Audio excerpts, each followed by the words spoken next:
Welcome to the podcast. My name is Anastasia, and I'm the CEO of a global influencer agency, Ace Influencers. This is Day Drinking with Ace, a podcast by our agency.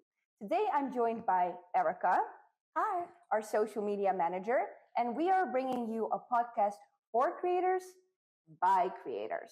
We believe that the best information is served with a glass in hand, so we will be bringing you what we like to call useful gossip in the creator, fashion, and beauty industry with a tipsy twist. We will be serving you a shot of influencer culture each week with a twist. you could use a drink.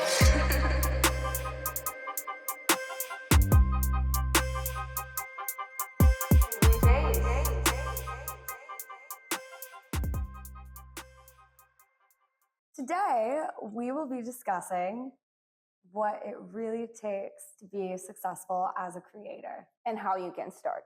Basically, I think that it's so common for people to say like, oh, stay consistent, be yourself, all of those things, but that's just realistically a lie. Yeah, or there's a lot of people that think that they need like the fanciest camera, the best equipment, and that without having that, they're just not going to be successful. Yeah. So a lot of people spend a lot of money that they don't have, hoping that that will make them better as a creator, and it just honestly ends up being a waste. I think if you want to succeed as a creator, you actually need to understand how social media works and take it back to the businesses. And the businesses are Instagram, TikTok, your other social media platforms. Why should they push you as a creator? And that takes us back to how social media platforms actually make money, which is ads, which means they basically just need you to stay on the platform for as long as possible. And that is where creators come in. Yeah, because if you're not staying on the platform as long as possible, and if your content's not engaging enough, then it's just not going to go anywhere, and nobody's going to be coming back to your page. So then they're not going to push see any you ads. out. Yeah. Because that's the thing, right? They want you to see as many ads as possible. And if someone's content is not engaging and someone goes away from the app, they're obviously not going to push their content. And also on that, actually, your content also therefore needs to correspond to potential ads that could be pushed. So if you're talking about things that don't relate to any potential ads that can be pushed, especially on TikTok, then I could definitely see how your content's just not going to make it. Yeah. Because if it's not telling them anything about the type of person that's watching it, they don't know what ads to show them. Exactly. And the thing is, obviously, okay, so now we know you need to create content that's going to keep people on the app. But I think that so many people are confused on how to actually do that. And, you know, a lot of people will just like start posting outfits or anything. In my opinion, it's literally one of the two formulas. It's either enough value or enough drama. Enough drama is a really good point, because there are so many creators that I've seen maybe a couple of times when they had something dramatic happen to them. And to this day, I still will go back and check in with them. Tammy Hembrow is the perfect example, because I remember she was with her ex and they had all these kids, and that's how she got big and got famous, from her working out and coming back from having a baby. And then she and her ex broke up very dramatically. And then he started seeing another creator, and then they had a baby together, and then they broke up. And so I go back every couple of months just to check in to see what the latest update is on the drama. Yeah. I would say it's pretty much like the Kim Kardashian effect, right? She had a sex tape, then she married a famous rapper, then they had 100 kids, then she tried to become a lawyer. Yeah. Now she's an actress. So I feel like you have to keep the drama going. Yeah, you have to have something interesting that people remember you for. That could be basically anything. It could be, oh, like that girl that burned off her hair with a curling iron. Oh, yeah. People still go back and remember her for that, and we'll check in on her, and she can keep using that time and time again. Like people that have viral videos, they'll keep coming back to that concept, and it keeps it relevant and pushes it back out again and again and again. Do you watch creators? I don't really stay true to any of them, honestly. No, is there not enough drama? There's not enough drama. Like even Alex Earl, I'm not gonna lie. I feel like it's sad to say, but ever since she got her boyfriend, I just kind of stopped caring about what's going on in her life. And I know, like, I'm really happy for her. I'm glad that she's happy. She's doing really well. She's successful. But would I listen to her podcast? Not really, because do I really care what great next holiday they've been on together? I really don't. Again, no value, no drama, right? Exactly. Do I want them to break up? No. I also want her to be happy, but am I going to be going back and seeing what's new? No. Yeah. I guess it's like what we were saying the other day, that let's say you are Gordon Ramsay. He's the perfect example of enough value and enough drama, because you're going to look him up, how to make steak, but then you'll stay for the personal brand. Yeah. And I mean, I guess there's some creators like Michaela, for instance. She's tried to do both. I mean, for me, I know for a lot of people, she has a lot of value add in her opinions about makeup. And then she also has the drama that people keep going back to her. Her name will always get dropped in with conversations about drama surrounding creators. For me, there's not enough value add to her content, and I don't really like it, so I'm not going to go back to her. But I do think you need the perfect little combination of those two things to keep people around. And it doesn't have to be big, dramatic stuff. It just has to be a storyline. Yeah, and I think you also, if you have some content that hits, you kind of need to just lean into that. And even if people want to give you a label, you kind of need to embrace it. I think so too. And actually that brings me to my next point that I wanted to say, is that I feel that a lot of people are afraid that they have to show everything about their entire personal life in order to be a creator. But for example, even with the founder of Odd Muse, who's doing, a pretty great job at being relevant on social media, she just zooms in on the one aspect of her life, which is her business, and makes that very vulnerable. Same way that Grace Fit did. Yeah, and actually, now that I'm thinking about it, I don't really know much more about the CEO than that. I know that she is the CEO of the brand, and that's actually basically it. I just know that she makes good designs and she's done a really great job of promoting it. And the drama comes from the things she will say about her business, how, suppliers were a problem or something like that. That's the drama, and the values. Obviously, a lot of people want to learn what it's like running a fashion brand. Yeah. So it doesn't have to be a hugely Kim Kardashian-like thing where you spill your guts on all of your boyfriends, kids, moms. And even some people do it as just creating a character. Yeah. Like the European kid. Or like Cousin Colton and the Stad guy. Mm-hmm. Yeah, the Stad guy. He's done that really well. Yeah. Really, really well. And I've seen some creators, like there's a real estate agent in London. She's kind of trying to do that as well. But it's interesting watching somebody try, like in the middle of the process of trying to establish like different characters for themselves. I find that really interesting. When you talk to our creators, what are the first things you tell them when they say they're struggling with a personal brand? I ask them about their life, like what else they do. Because some of them like own businesses, but you can't see that from their content.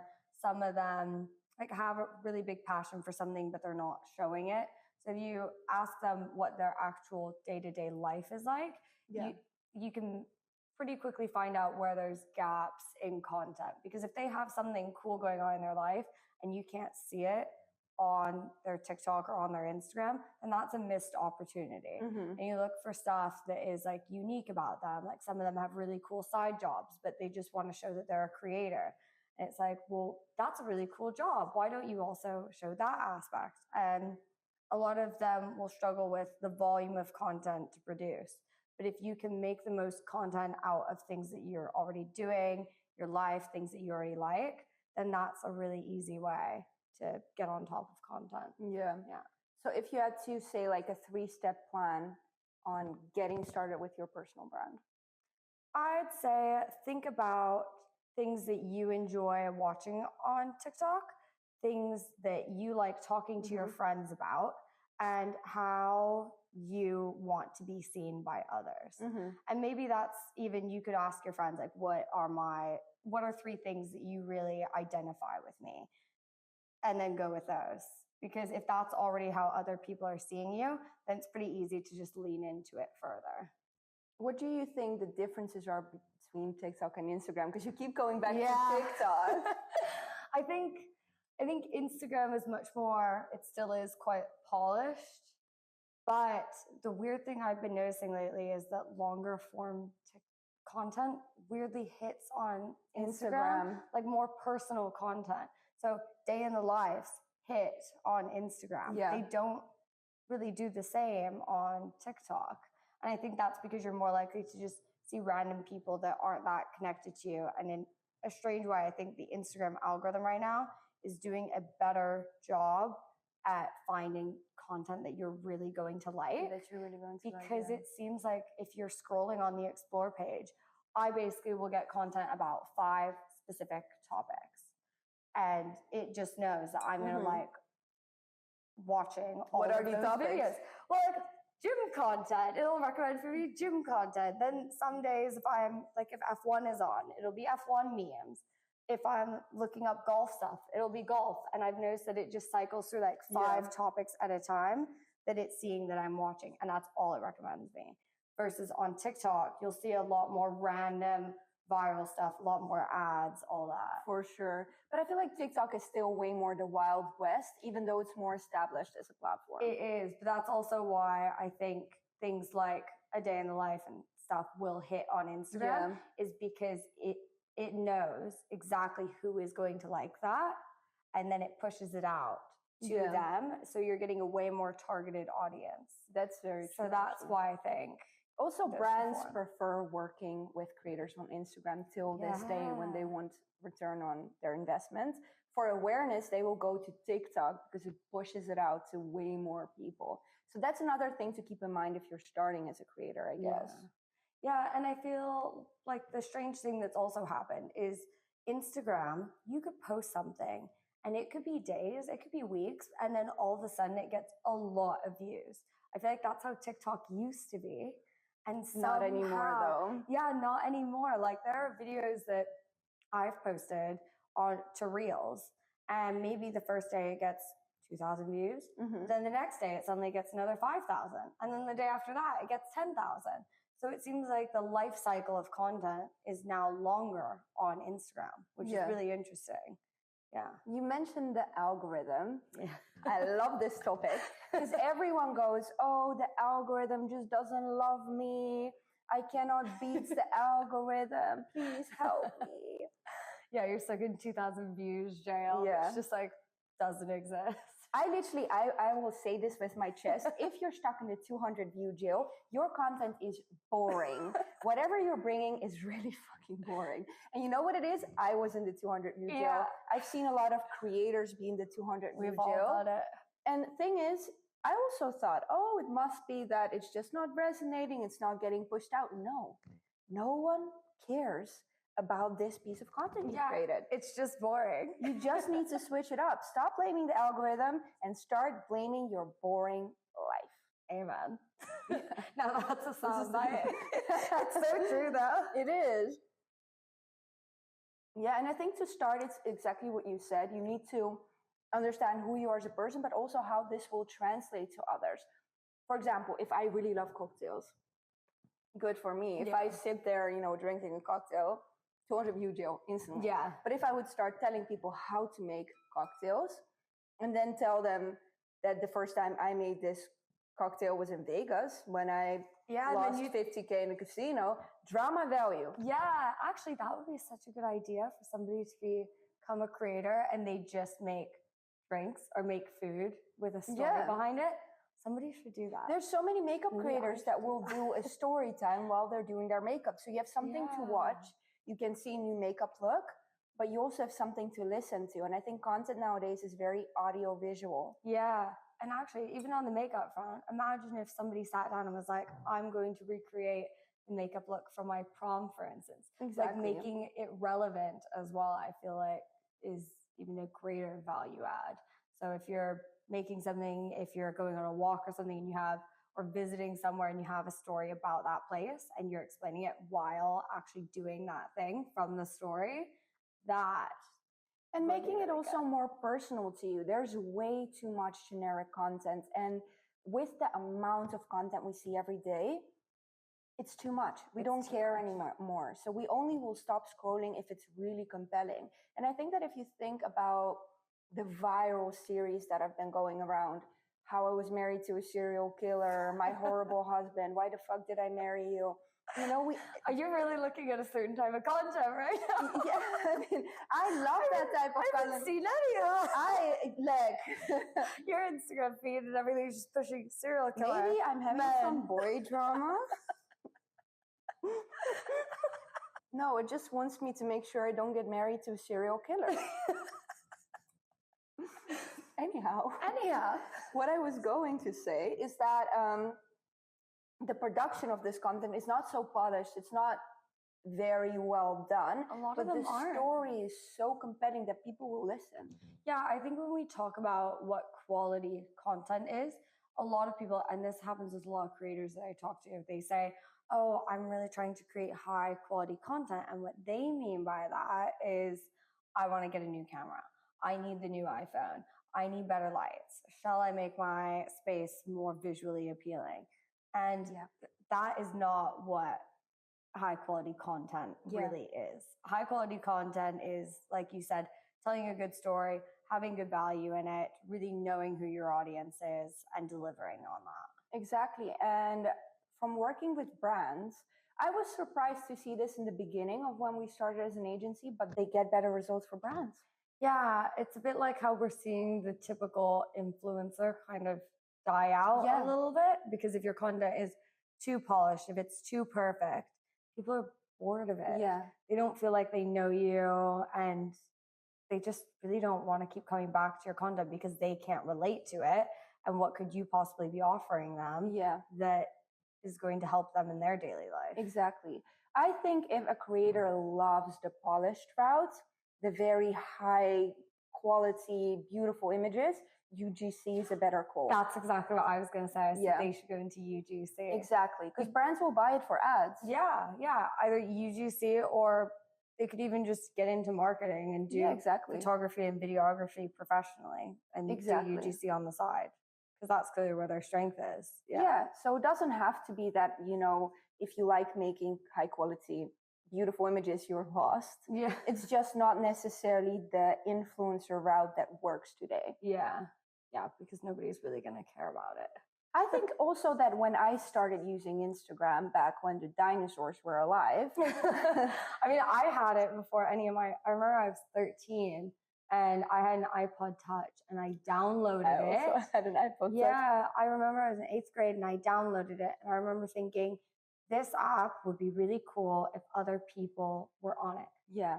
It was that early days. And I remember it wasn't until about a year later that people started getting Instagram. And I was like, yeah, wow, this is actually a lot more fun now that everybody's on it. But But back in those days, it was very polished images, beautiful pictures, me and a coconut. I mean, I do kind of wish we could bring back the days where you took like a photo of the top of your laptop and put the sepia filter over it. I miss those days. I miss that too. It's coming back here and there though. But I do think that nowadays it's just not engaging people anymore, especially with how Gen Z is very big on mental health and how the early days of Instagram have affected a lot of people.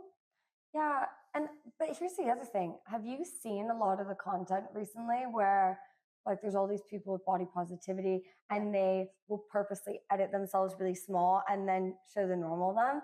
In a weird way, I am almost feeling like that is going to become just as toxic as having I agree 100%. the perfect stuff, because A, in a weird way, it's kind of pitching at them. Yeah. B, it's usually people that already look really great that are doing it. And I actually feel like it's way more toxic. And I kind of hope that dies out. But that's a lot of people's like shtick now.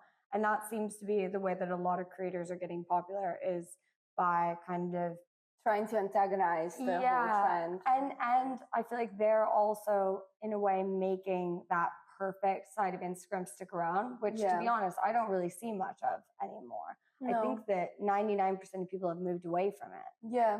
And I also think that in general, there shouldn't be such a big emphasis on it, because you have, for example, mid-sized creators who create mainly for mid-sized women because you want to follow them because they relate to you.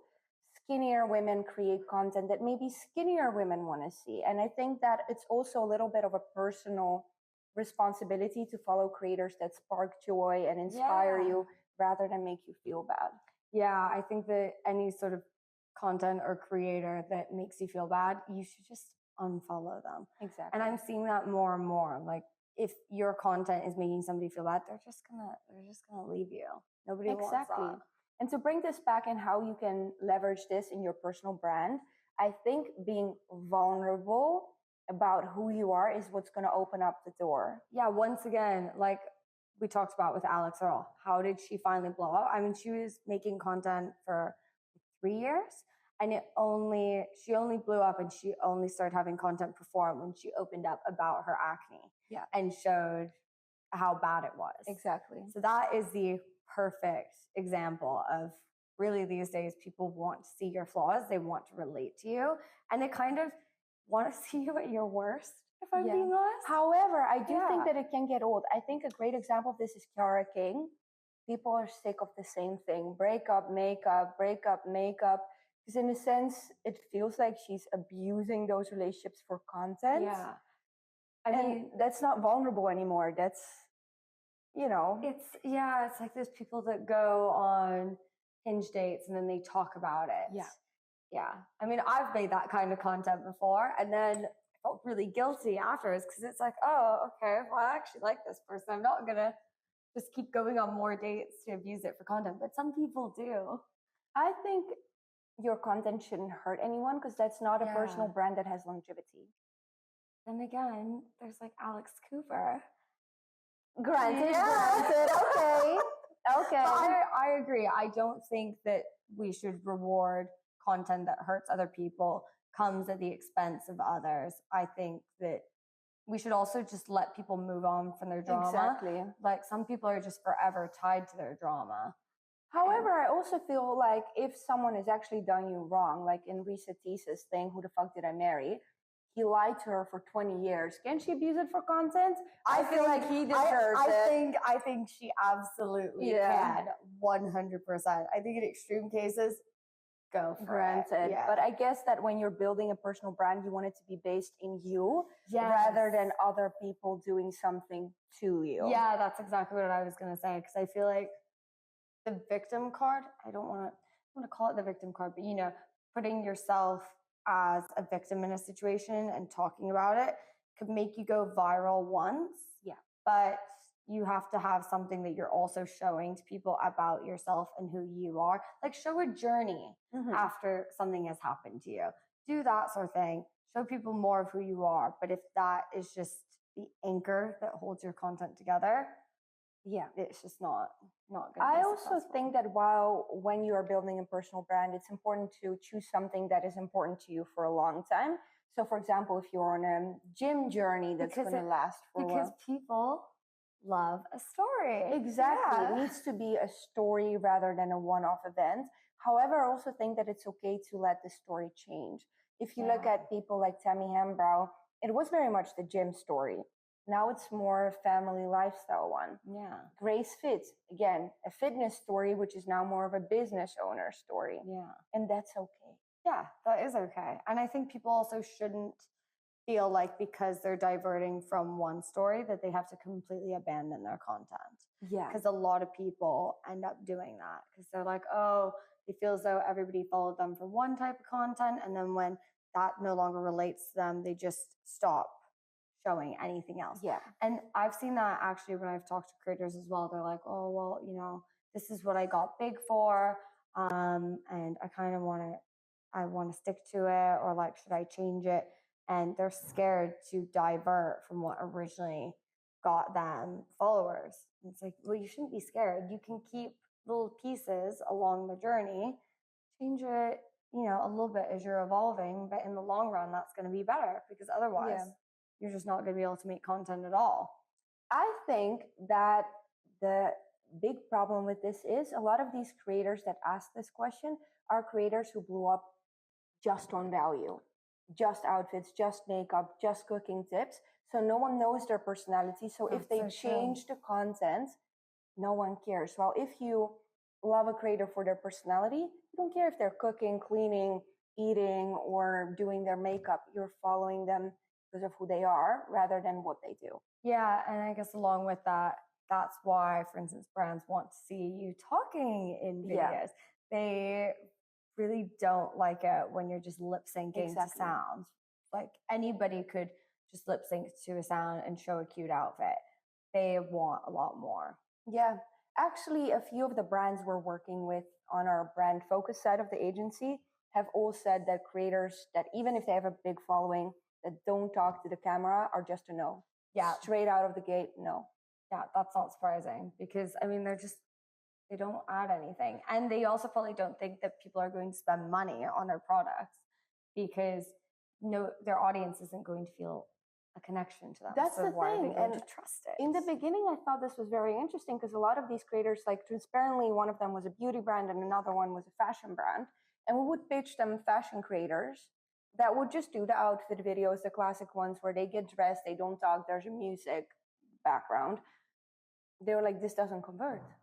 And for me, this was also kind of a learning moment in the sense that this used to work a while ago, and now it's just not working anymore. Well, to be fair, actually, to this point again about ads, have you ever noticed that when you're scrolling on TikTok, you will not realize that it's an ad if somebody is talking about the product? And then sometimes I'll be watching it and I'll look down and I'll go, oh my gosh, wait, it's an ad. You know, like I've tapped on it before to see somebody's what I think is somebody's profile. And no, it takes me to the shop link. I'm like, oh my gosh, this is why. Because that's true. I've had this so many times. Because people don't think that it's going to be an ad if somebody's talking to the camera. I think that ads get a bad rap, but to be honest, I think it shouldn't be that way because creators are getting way more conscientious about the products they work with as well. And I've personally purchased so many things that were recommended by a creator that were actually great. Like the heat brush you used today. Yes, actually, the heat brush from TikTok Shop. Yeah. It has done a really good deal.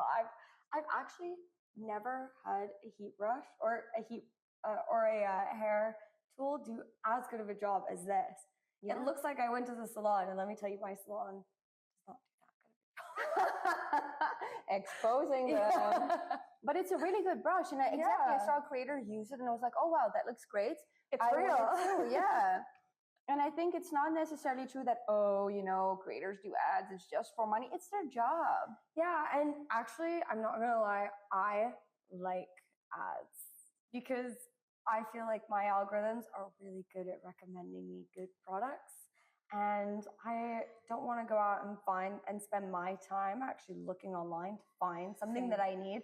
I like the fact that I can go on Instagram, go on TikTok now, and my phone has probably been listening to me and knows that, you know, I'm craving something sweet and I want some random gummy bears that are vegan, and it will recommend them to me.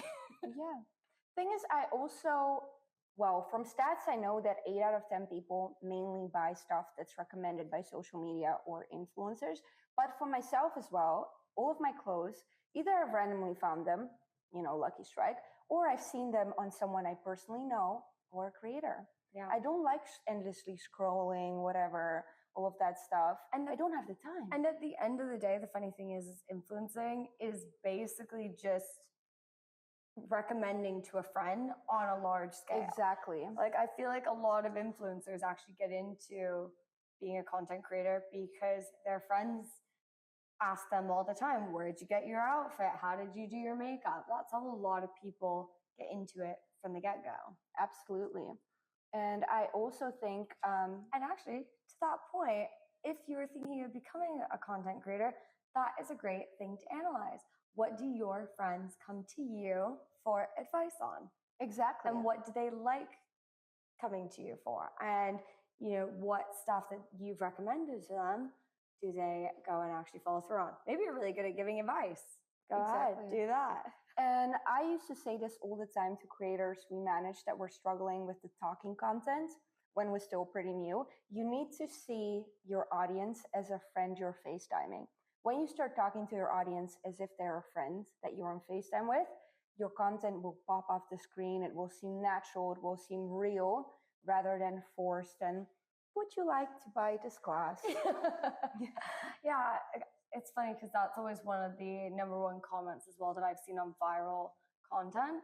It's people saying, oh, I feel like I'm on FaceTime with you. Yeah. So that is actually a good test. That is the test people should be putting their content through. Does it pass the best friend on FaceTime test? Exactly.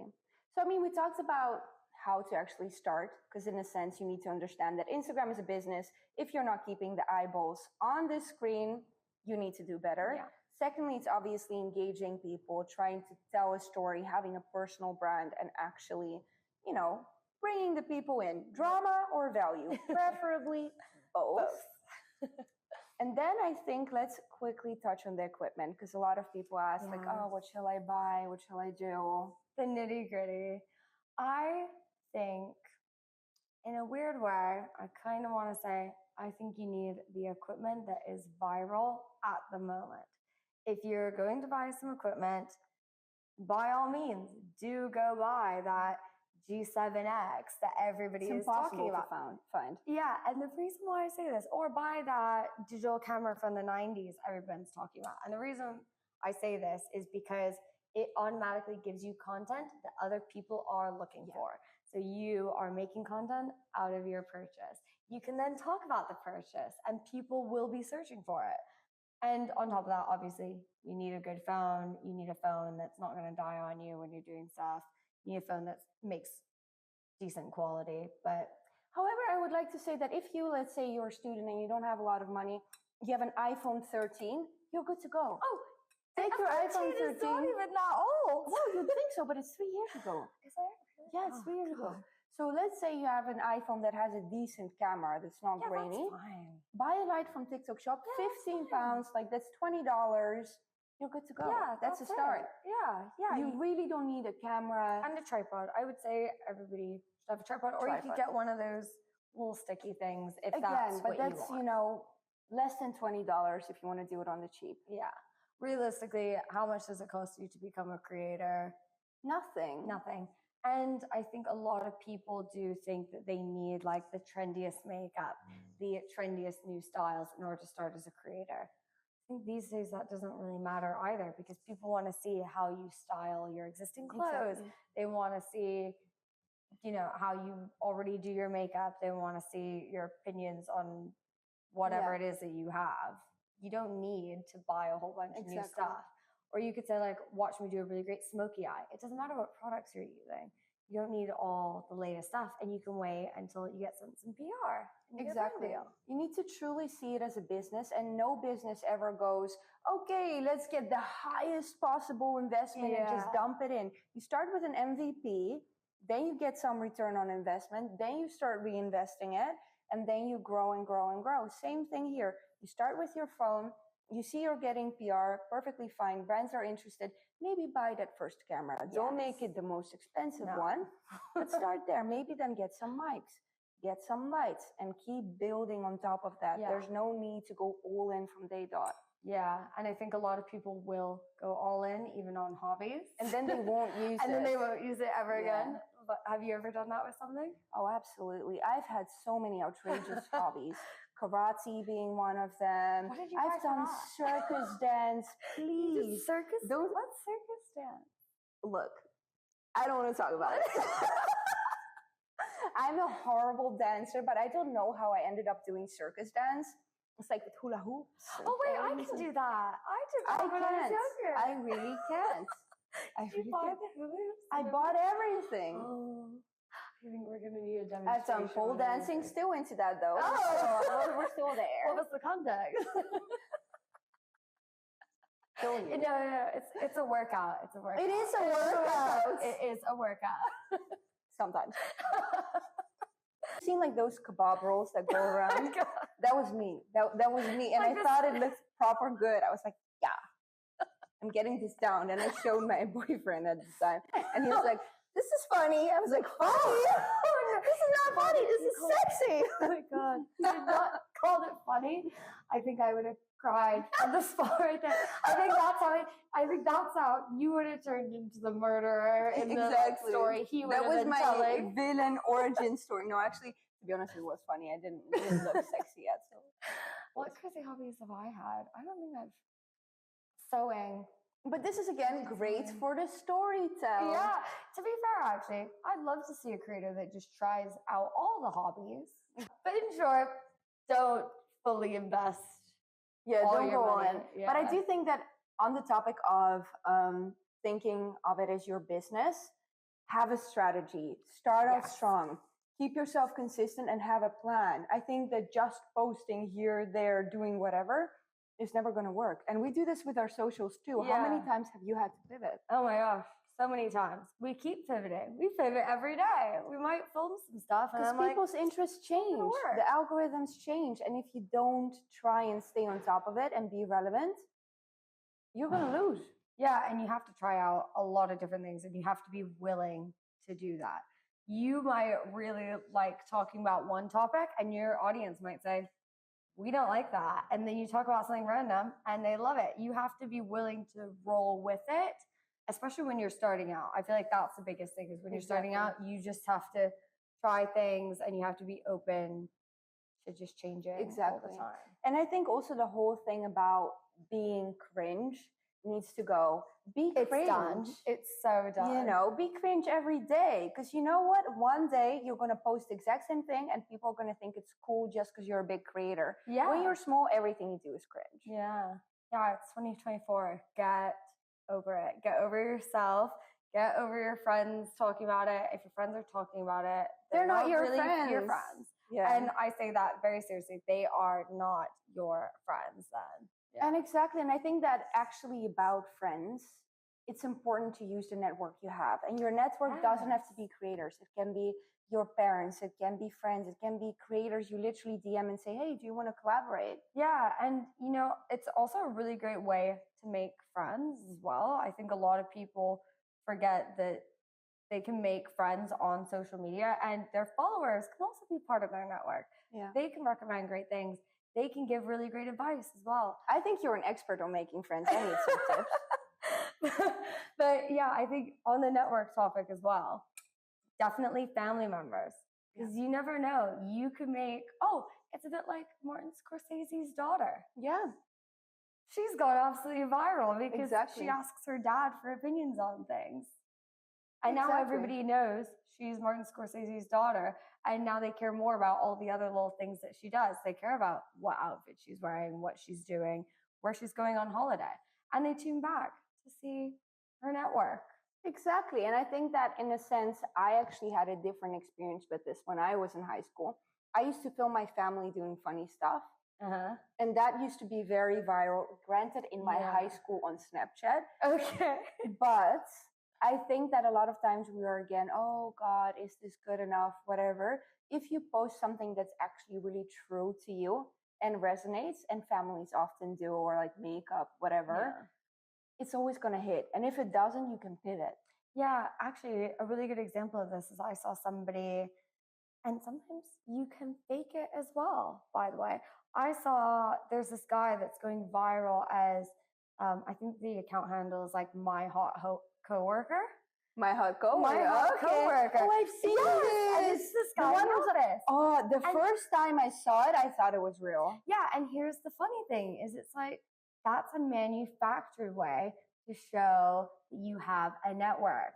People like following That's people. like the Stadt guy effect. Exactly. People like following people that, you know, have friends, have whatever. They've got other people around them. Who says that you can't fake it? Till and I you think make that's it. what he's done. You think, oh, this is a page somebody set up for this person. No, it's definitely his page that he set up for himself. Yeah, and there's a lot of creators doing this, and it works. Yeah, because again, it's a compelling story. It doesn't matter if it's true or false. It's like watching a movie. You know, it's not real, but you're invested. Yeah, exactly. And I think a lot of people too are scared of using their network because they are scared of being overshadowed by the people that they introduce. And you just need to kind of get over that. You shine bright like a diamond. Yeah, and I think sometimes people don't want to admit that they're not. It might be your content, but sometimes you're not the main character of your own content. But to be honest, to that point, not being the main character is not necessarily a problem. How many second string actors, when we think of movies, have made it big? Yeah. They're the main boy next door. Yeah. And you don't have to be the main character to have a very successful page. Thinking about, for example, you know that grandma page, Nonna Fina? Yes. And it's the girl doing her page where she mainly focuses on her grandma. Mm-hmm. The grandma is the main character, but they're a team. Yeah. Or people with their dogs. Exactly. Oh, like that one dog that died You know, the one that like he used to check every day to see if it was going to be a good day or not? No. Oh, that was a thing in the States during the pandemic. But yeah, dog died. But then he kept doing his content. That's really sad, actually. It was so sad. Okay, so I guess let's recap. Yes. What do you need to start and succeed as a creator? Personal brand. Hold on. No, first No? you need an understanding. An understanding of yourself. No, social media. No. Social media wants Going to back make the money. beginning. If you want to succeed on social media, make social media money. Yes. You're basically employed by Instagram and TikTok. Because Yeah. basically that's why creator funds exist. They want to reward creators because creators are the backbone of their business. It's just a commission app. Exactly. It's like getting a job for sales. And you work Exactly. You entirely on actually, as an commission. influencer, you do work in sales. Mhm. You're a huge billboard. Yeah. That's And literally it's what all you are. commission. That's it. So that's step one. Understand what the game is. Then step two is back to you. Personal brand. Yes. Yes. And basically knowing yourself. Exactly. And if you don't know yourself, ask your friends and they will know you and they will tell you what might work. Step three would be understanding that a personal brand doesn't need to be you spilling your guts on every single aspect of your life. It can be fictional, Stark Guy effect. It can be business oriented, Grace Fit, Odd News founder, whoever else. Or it can indeed be giving everything, Chiara Ferrani. Yeah. But that can backfire. That can backfire. But it's a risk because realistically, it's bigger growth, a lot of drama, a higher fall if you get canceled. Yeah. I wouldn't want to get canceled like that. See yourself as a business. And I think that's very important because a lot of people think that it's supposed to be just fun. And that can be if you're not trying to be a content creator that makes a living off of it. Yeah, you need to have a plan. And A strategy, a plan, analytics, and constant revisions of all of those. And don't overspend for your business. 100%. Start with your MVP. Make sure people like your personality first or the value you bring, preferably both. Then start investing. Then buy the camera. Then buy the mics and go from there. And also definitely use your network, like we said. Yeah. And when you're big enough, join an influencer agency. Yeah, come over to us and we can help you. Well, cheers to that. You look like you could use a drink.